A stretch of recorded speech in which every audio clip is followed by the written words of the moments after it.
निकालेंगे 0 पर, फिर डिफरेंशियबिलिटी निकालेंगे 1 पर। 4 काम करने हैं, ठीक है ना भाई। 0 और 1 पर कंटिन्यूटी, 0 और 1 पर डिफरेंशियबिलिटी। 0 और 1 पर डेफिनेटली कंटिन्यूअस आएगा क्योंकि modulus function is always continuous, और 0 और 1 पर डेफिनेटली नॉट डिफरेंशिएबल आएगा क्योंकि modulus function is never differentiable. तो याद रखिएगा, ठीक है, करके देखिएगा, सॉल्यूशन मुझे भेजिएगा, अगर कोई प्रॉब्लम आती है तो मैं क्लियर उसे कर दूंगा। चलिए आगे बढ़ते हैं। अब ये जो क्वेश्चन है 22nd क्वेश्चन, इसमें हमें डिफरेंशिएबल दिया हुआ है x इज इक्वल्स टू सी पर। दोबारा से मैं कहूंगा 22nd क्वेश्चन और 9th क्वेश्चन सेम है क्योंकि ये फंक्शन डिफरेंशिएबल दिया है, इसलिए पहले कंटिन्यूटी प्रूफ करेंगे, प्रूफ नहीं करेंगे, इनफैक्ट एलएचएल को आरएचएल के इक्वल रख देंगे और फिर एलएचडी को RHD. You will have two equations. After solving those two equations, you will get the value of A and B in terms of C. तो पहले मैं LHL और RHL को इक्वल रखता हूं।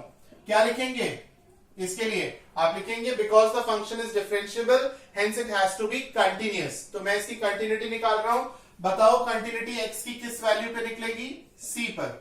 तो ये हो जाएगा बेटा लिमिट x टेंड्स टू, या सिर्फ h लिख सकते हैं, और C माइनस h, क्योंकि C से छोटा लेंगे LHL के लिए, और RHL में limit h tends to 0 f c plus h।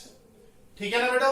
चलिए अब limit x tends to 0 c minus h, c से छोटी वैल्यू के लिए फंक्शन की वैल्यू है x स्क्वायर, यानी कि c माइनस h का होल स्क्वायर, और limit h tends to 0 x is greater than c के लिए फंक्शन की वैल्यू है ax प्लस b, यानी a x की जगह c plus h plus b।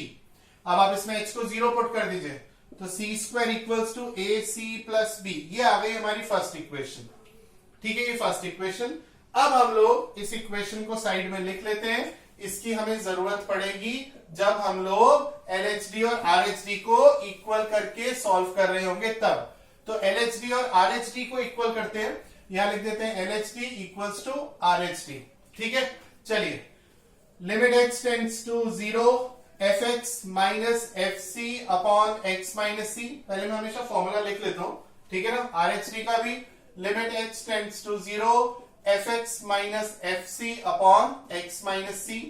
Formula लिखने से क्या है कि मेरे को वैल्यू पुट करने में बड़ा बहुत इजी रहता है, ठीक है। यहां पर मैं एलएचडी में x की जगह लिख दूंगा c माइनस h, और बाय चांस वाली बात है कि c पर ही निकाल रहे हैं तो c की जगह c ही रहेगा, x की जगह लिख दूंगा c माइनस h, और यहां पर मैं x की जगह लिख दूंगा c plus h। Again c की वैल्यू वही है, c plus h minus c। दोबारा से बता रहा हूं ये h और h कैंसिल मत कर देना, ठीक है, लिमिट h की लगी हुई है इसलिए। तो limit h tends to 0 f of c minus h, c से छोटी वैल्यू के लिए, c से छोटी वैल्यू के लिए फंक्शन है x स्क्वायर, यानी c माइनस h का होल स्क्वायर, और c पर भी फंक्शन की वैल्यू x स्क्वायर ही है, ठीक है ना, लेस देन इक्वल्स टू है c square upon minus h। चलिए सॉल्व कर लेते हैं इसे।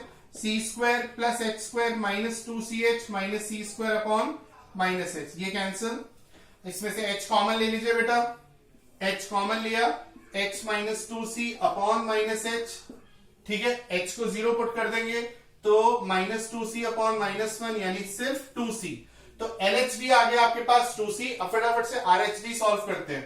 RHD ये कंटिन्यूएशन में चल रहा है, limit h tends to 0 c से बड़ी वैल्यू के लिए है ax plus b, a bracket में c plus h plus b, c पर फंक्शन की वैल्यू है c square upon h। So limit h tends to 0। अब देखिएगा यहां पर एक बहुत इंपॉर्टेंट पॉइंट, अब इसकी वैल्यू यहां पर काम आएगी, ठीक है। तो ये आ गया A C plus A H plus B minus C square, ये सी स्क्वायर की जगह लिख दूंगा A C plus B bracket में। तो ए सी से ए सी और बी से B cancel upon H, H से एच कैंसिल, तो ये आ गया ए। तो आरएचडी की वैल्यू है ए और एलएचडी की वैल्यू है 2c। एलएचडी आरएचडी के इक्वल है, तो देखिए आंसर मैंने लिखा हुआ है a is equals to 2c, and when you put a is equals to 2c here, you will easily get the value of b as minus c square or whatever is the value of b. सो आज की class में इतना ही रखते हैं। Doubts मैंने आप लोगों के लिए, कोई भी प्रॉब्लम हो या ना हो, दोनों केस में kindly reply me through the WhatsApp group and do inform your friends so that they can also utilize their time and they can also join the batch. Thank you.